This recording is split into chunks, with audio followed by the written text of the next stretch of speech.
लेकिन कोई भी धर्म किसी जीव की हिंसा आपको नहीं सिखाता। मैं आज आप सबसे प्रार्थना करूं, हम ऐसे स्थान पर बैठे हैं जो दिल्ली हमारे देश की धड़कन है। दिल्ली वासी जो करेंगे पूरी दुनिया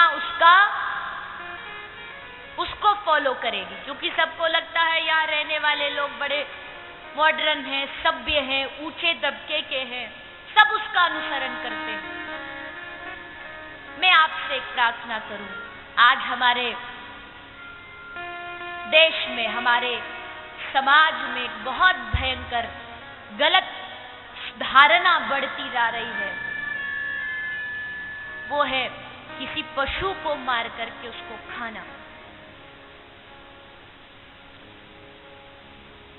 आजकल के लोग सोचते हैं कि अगर हम नॉनवेज नहीं खाएंगे तो हमको लो स्टैंडर्ड का माना जाएगा, हम नीची क्वालिटी के मिडिल क्लास माने जाएंगे। अरे भैया, कौन सा धर्म हिंसा करना सिखाता है? कब तक जीवों को मारोगे? कब तक ये पाप करोगे? अपने बच्चों को आप सिखाइए कि किसी भी जीव को मार करके खाना ये दुनिया का सबसे बड़ा पाप है। आप किसी को जीवन दे नहीं सकते तो उसका जीवन छीनना भी आपके हाथ में नहीं है। इसलिए सब पतंजलि का योग सूत्र कहता है, अहिंसा प्रतिष्ठायाम तत्सन्निधो वैर त्याग। अहिंसा ही सबका धर्म है। अब कुछ लोग तर्क भी करते हैं, जिन्होंने थोड़ा बहुत शास्त्र पढ़ा है, वेद पढ़ा है। वेद में एक जगह लिखा है मांस के बारे में, मांस शब्द का उपयोग वेद में हुआ है, लेकिन मांस का अर्थ सिर्फ वही नहीं होता। मांस का अर्थ एक दाल भी होता है। दाल होती है ना, जो एक उड़द की दाल, उसको भी मांस कहा जाता है।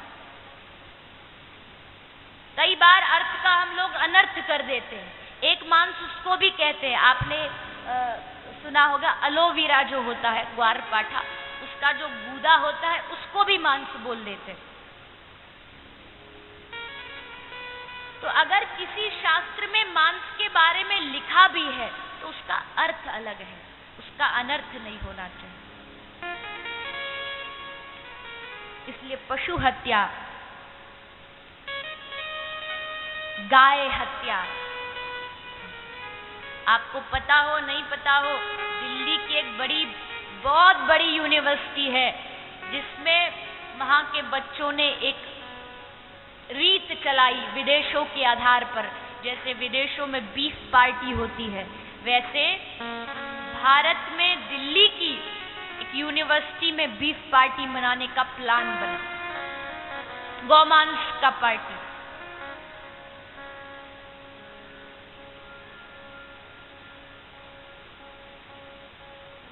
अगर आज के बच्चे ऐसा कार्य करेंगे तो हमारा समाज किस रास्ते पर जाएगा? आपको एक रामचरितमानस की चौपाई है, आप उसको सुनोगे तो आपको सब समझ आ जाएगा कि आज जो प्राकृतिक आपदा आ रही है ये क्यों आ रही है। कहा, भूकंप कहे गाय की गाथा, कांपे धरा त्रास अति जाता। स्पष्ट लिखा है इस चौपाई को, जिसको पढ़ना है पढ़ लो। भूकंप कहे गाय की गाथा, यानी भूकंप कैसे आता है?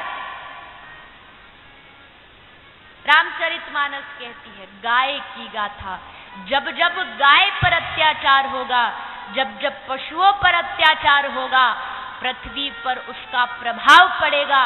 पृथ्वी कांपेगी, कांपे धरा त्रास अति जाता, धरा कांप जाएगी, रूह थर्रा उठेगी। इन सब का मूल कारण क्या है? पशु हत्या और गाय हत्या। ये हुई आध्यात्मिक बात। आपको मैंने आध्यात्म के तरफ से एक प्रूफ दिया कि भूकंप क्यों आता है। अब आप विज्ञान के आधार पर भी जान लीजिए। विज्ञान के आधार पर एक बिस नाम की थ्योरी है, आप कहीं भी उसको सर्च करिएगा, जिस पर भारत के 3 साइंटिस्टों ने जाकर के रशिया में ये प्रमाणित किया है कि भूकंप आने के बहुत वजहें हैं, जिनमें एक सबसे बड़ी वजह है पशु हत्या। जब पशु को मारा जाता है और उससे जो चीख निकलती है, उससे एक पीपीडब्ल्यू तरंगे पैदा होती हैं जो आके पृथ्वी में धंसती है और उससे धरा कांप जाती है। अब सब कुछ तो आपके सामने, अब इसके बाद भी नहीं सुधरे, इसके बाद भी गाय रोज कटती रही तो हम सबको उसका परिणाम भुगतना पड़ेगा। भारत देश में जब भारत आजाद हुआ तो मुश्किल से 700 कत्लखाने थे, और जब से भारत देश आजाद हुआ 700 से बढ़ के 35,000 हो गए। आज भारत देश के अंदर 34 से 35,000 कत्लखाने धड़ल्ले से चलते हैं, और जिनको कितने स्थान पर गवर्नमेंट सब्सिडी देती है। आश्चर्य तो देखो, तुम कोई अच्छा फैक्ट्री खोलो तो पता नहीं सब्सिडी मिले ना मिले, पर तुम कत्लखाना खोलो तो मिल जाएगी। किधर जाएगा, कहां जाके रुकेंगे हम?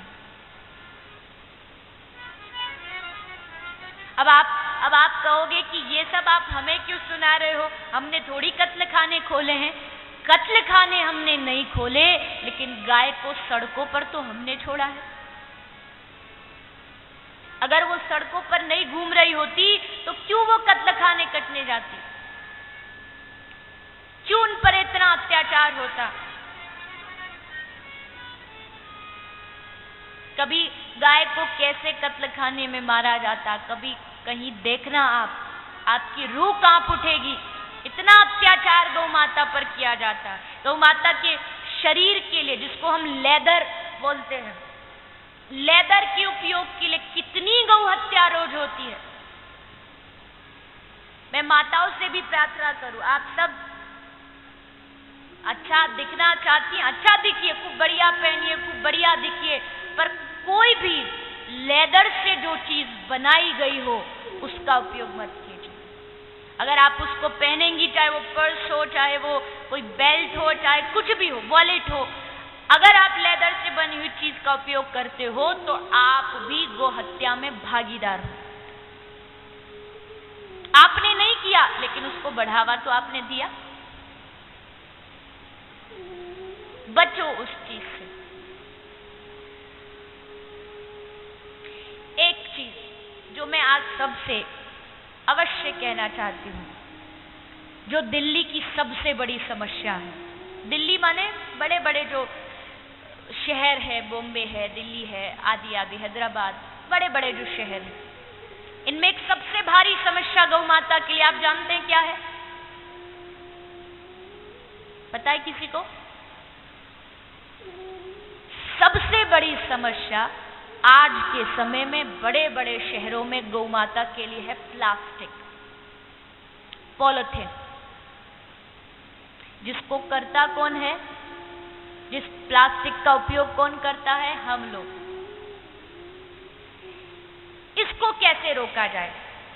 इसके लिए मैं जितनी भी माता यहां बैठी है या टीवी पर सुन रही हैं, घर का काम काज आप लोग संभालती हैं, आप जो करेंगी वही होगा। मेरी आपसे एक प्रार्थना है, कृपया आप इस चीज को अवश्य अपनाइए।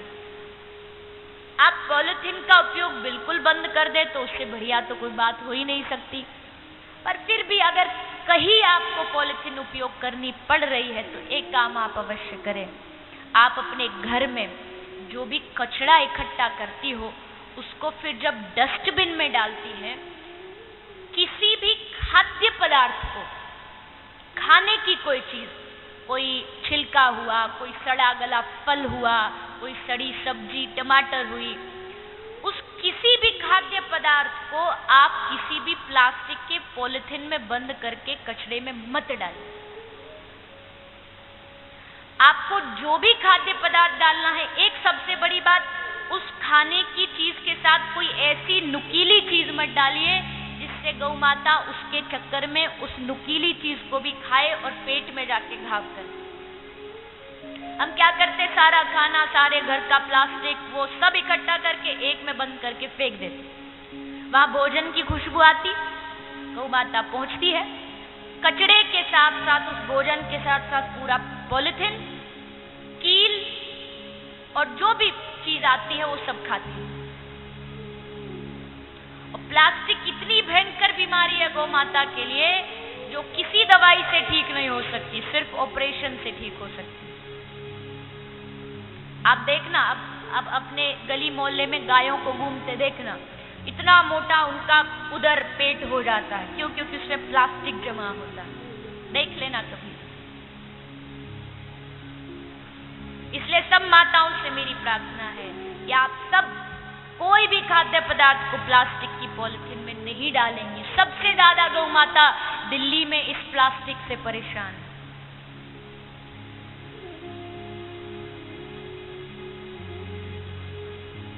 तो आप सब इसका जरूर उपयोग करेंगी सभी माताएं, और जितना हो सके गौ माता की सेवा करो। मैं सिर्फ धन की बात नहीं करती, तन से सेवा करो। कहीं गौशाला है, संडे को छुट्टी हो गई, बच्चों को कहो कि चलो आज गौशाला चलते हैं, गौशाला ले जाओ घुमाने। क्योंकि आपकी आगे आने वाली पीढ़ी होगी ना, जो उसको ये नहीं पता होगा कि गाय होती कैसी। जैसा समय आज चल रहा है ऐसा ही चलता रहा तो सिर्फ फोटो में देखेंगे कि कोई एक गाय होती थी।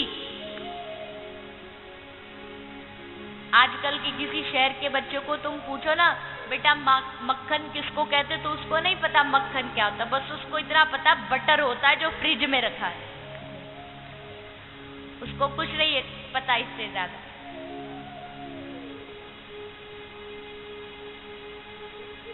अपने बच्चों को लेकर के जाइए, गौशाला लेके जाइए उनको। आप अपने बच्चे की जन्मदिन पार्टी मनाते हैं, जितना खर्च करते हैं उससे कहिए कि चल बेटा आज अपने हाथ से अपने जन्मदिन पर तू गाय को चारा खिला के आ। आज हमारी एनिवर्सरी है, पार्टी तो करो, वो अलग विषय है, लेकिन आज हम गौ माता की जाके सेवा करेंगे। आप शादी में करोड़ों खर्च करते हो। आज के समय में तो करोड़ों कहूं तो वो भी कम है। इतना खर्चा किया जाता है शादी में, भर भर प्लेट बिगाड़ा जाता है।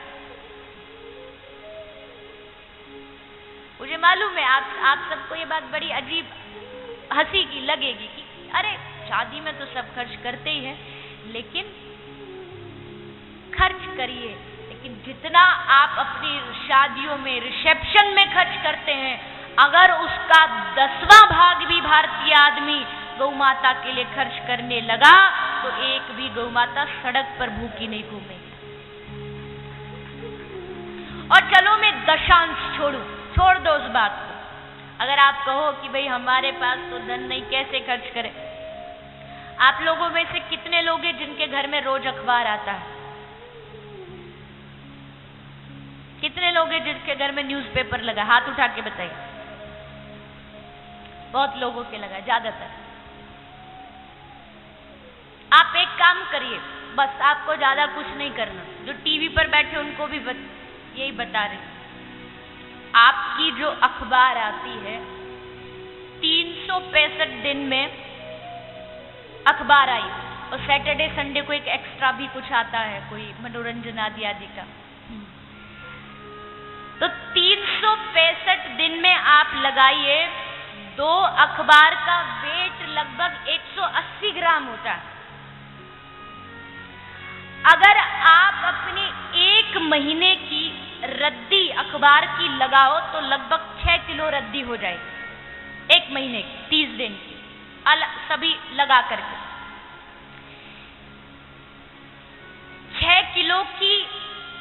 6 केजी रद्दी अगर आप उसका टोटल करो तो 1 महीने में आपकी अखबार की रद्दी का आपके पास 54 रुपए पैसे आ सकते हैं। 54 रुपया अखबार की रद्दी का।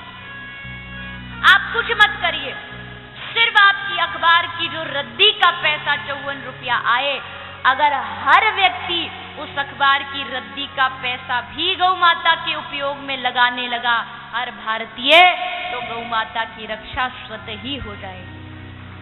और आपकी अखबार की रद्दी से ज्यादा गौ माता का कार्य तो रद्दी नहीं हो सकता।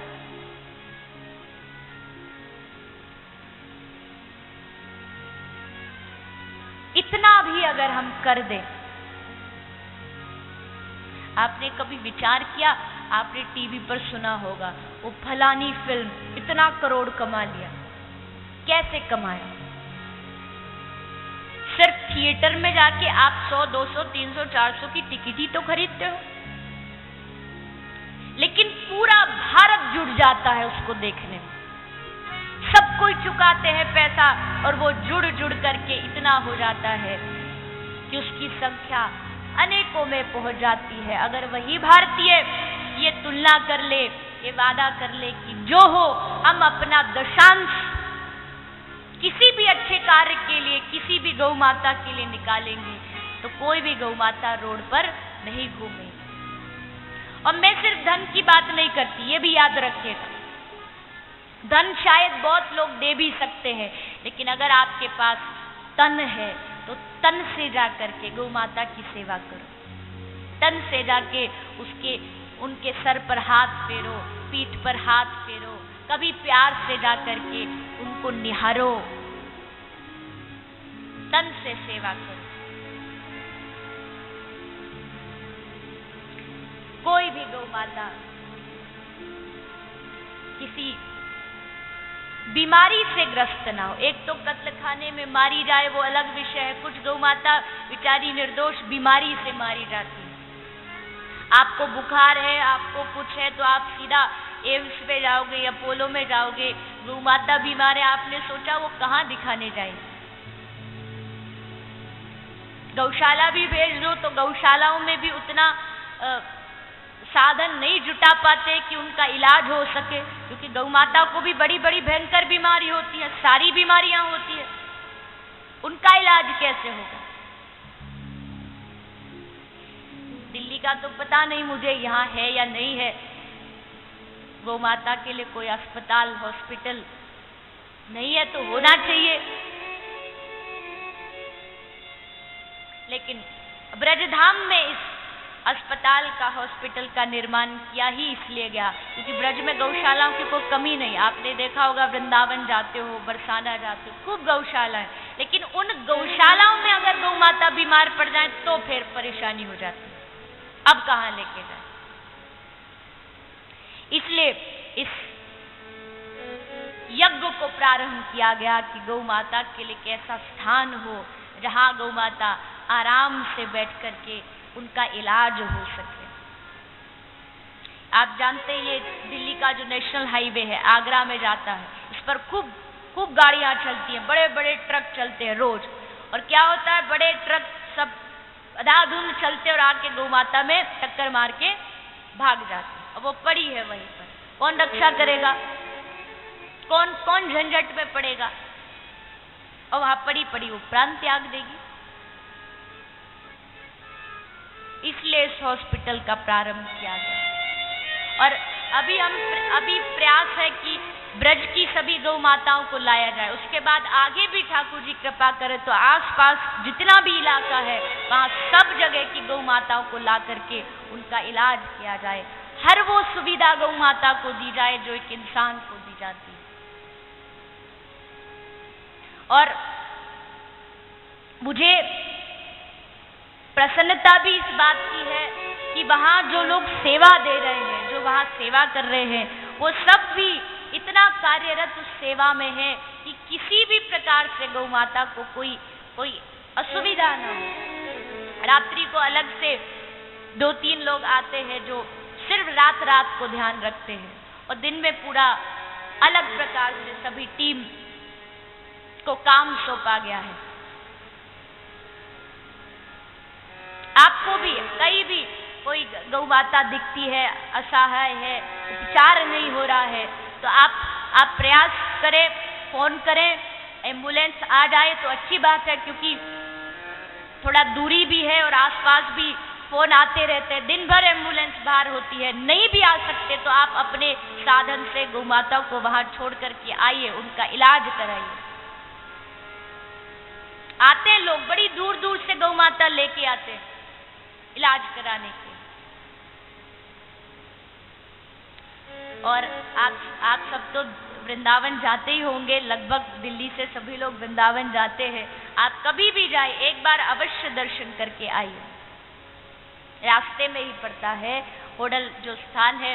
कैसे वहां सेवा की जाती है, क्या वास्तविकता में सेवा गौ माता की होती भी है कि नहीं होती है, आप सब देख करके आइए।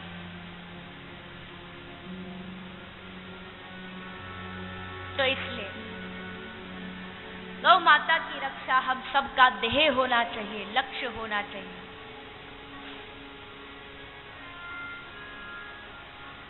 मैं तो कहूँ सबको अपने घर में एक एक गौ माता रखनी चाहिए, पर आप रहते 10वीं मंजिल पर हो तो कहाँ से गौ माता रखोगे। बड़े शहर के लोगों की यही परेशानी है। वैसे रख सकते हो अगर चाहो तो, अगर कुत्ता रख सकते हो तो गाय भी रख सकते हो। ये तो प्रेम की बात है ना, जिसके प्रति तुम्हारा प्रेम होगा तुम उसको रखोगे। पर फिर भी चलो मान लो नहीं रख पाते हैं, बहुत से लोग विदेशों में नहीं रख पाते हैं, वहां तो बेचारों को उनको अलाउड ही नहीं कि तुम घर में गाय भैंस रखो। तो उसके लिए भी हमने प्रयास किया कि किस तरह लोगों की गौ सेवा घर बैठे भी हो सके। इसमें कोई किसी स्वार्थ के लिए नहीं, किसी को ये कह के नहीं कि भाई तुम ये कर दो, ये होगा वो होगा, कोई स्वार्थ, कोई बता करके नहीं। सिर्फ इस भाव से कि आदमी जो असमर्थ है, जो समर्थ है, मैं उसको कभी नहीं कहती कि आप एक गौ माता गोद लीजिए। जो जिसके पास स्थान नहीं है, समय नहीं है, उन सब लोगों के लिए ये सुविधा की गई। जैसे किसी को कोई एक अपना बालक गोद लेता है, कोई कुछ लेता है, तो आपको नहीं लगता कि आपके परिवार में भी एक सदस्य गौ माता हो? एक सदस्य आपके घर कोई आता है रिश्तेदार तो आप बड़े शौक से कहते हो ये कुत्ता, ये तो हमारे परिवार जैसा है। कहते कि नहीं, अपना जो भी आपका पेट होता है, तो क्या आप नहीं चाहते कि आप ये कहो कि हमारे परिवार में एक सदस्य, हमारी एक गौ माता भी है, उसका ये नाम है? होना चाहिए कि नहीं होना चाहिए? सबको होना चाहिए कि एक गौ माता ये हमारी है। आपको तसल्ली रहे कि हमारे परिवार में एक सदस्य गौ माता भी, और उसका फायदा भी मिले, क्योंकि आदमी को तो फायदा चाहिए ना। केवल आध्यात्मिकता से भी काम नहीं चलता, आदमी को फायदा तो जरूर चाहिए। फायदा मिलेगा तभी वो कुछ करेगा। इसके लिए इस गौपालन योजना का प्रारंभ किया गया कि आप अपनी तरफ से एक गौ माता बाहर रखिए, वो आपका सदस्य है, आप उनको नाम देंगे, जो आपको नाम देना, जो आपको अच्छा लगता हो कि ये मेरी है तो मेरा नाम, मेरी गाय का ये नाम। उसका सब कुछ, फोटो, उनका परिचय सब आपको दिया जाएगा, इंश्योरेंस का उनकी कॉपी सब आपको मिलेगी। फिर आपको क्या, आपको भी तो फायदा होना चाहिए। बोले आपने एक गौ माता ली तो उसके बाद जो आज मिलावट के चक्कर में हम सब फंसे हैं, जहां देखो सब चीजों में मिलावट आती जा रही है, आपको घर बैठे बैठे, आपको कहीं जाना भी नहीं पड़े, गौ सेवा धाम होडल से आपको आपके घर बैठे बैठे 2.5 किलो घी प्रति माह हर महीने आपके घर तक शुद्ध तरीके से पहुंचा दिया जाए। प्रति माह आपको 2.5 किलो घी घर बैठे बैठे मिल जाए। अब आप अपने बच्चों के लिए उसमें लड्डू बनाओ, कचौड़ी बनाओ, पूड़ी बनाओ, तुम्हारी जो इच्छा वो बनाओ।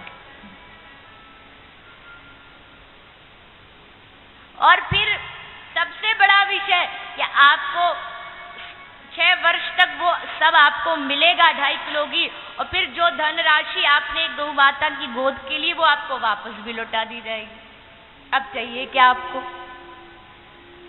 इतनी सब छूट मिल गई, फ्री की आपको गौ सेवा भी हो गई, आपके घर का लालन पालन भी बढ़िया हो गया, और एक गौ माता जो कहीं असहाय घूम रही थी, जिसका कोई मालिक नहीं था, उसको एक परिवार भी मिल गया। ये इस गौपालन का मुख्य उद्देश्य है, क्योंकि जितनी गौ माता की मांग बढ़ेगी उतनी गौ हत्या बंद होगी। और अगर आप चाहते हैं कोई सड़क पर गौ माता है, उसको लेकर के जाइए, वहां उनको रखिए,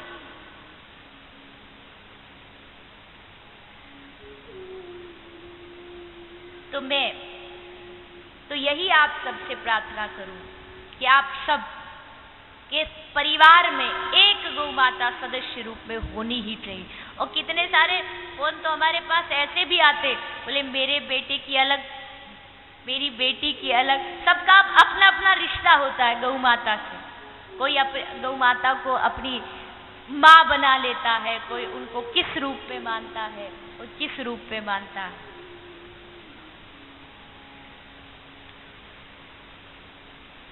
जैसे भी हो, चाहे किसी भी प्रकार से हो, बस गौ सेवा, गौ रक्षा हो। सामर्थ्य में जितना है उतनी गौ सेवा करो। और हमारे ब्रज के संत तो कहते हैं और चीजें भले सामर्थ्य में रह के करो, लेकिन गौ सेवा सामर्थ्य से बाहर जाके करो, तब गौ सेवा। जितना सामर्थ्य है उतने में कर देना, ये तो सबके लिए आसान है। जिसके पास धन है वो धन दे देगा, तन है तन दे देगा। लेकिन वास्तविक सेवा क्या, जब सामर्थ्य से भी बाहर जाकर के हम गौ सेवा करें। गौ माता को प्रेम चाहिए, वात्सल्य चाहिए। गाय का दूध प्रेम से भरा है, वात्सल्य से भरा है। गाय धर्म की माँ है। धर्म कौन है? धर्म बैल है और गाय धर्म की माँ है। इसलिए धर्म की माँ अगर कष्ट पाएगी तो धर्म कष्ट पाएगा। सब समझे इस बात को।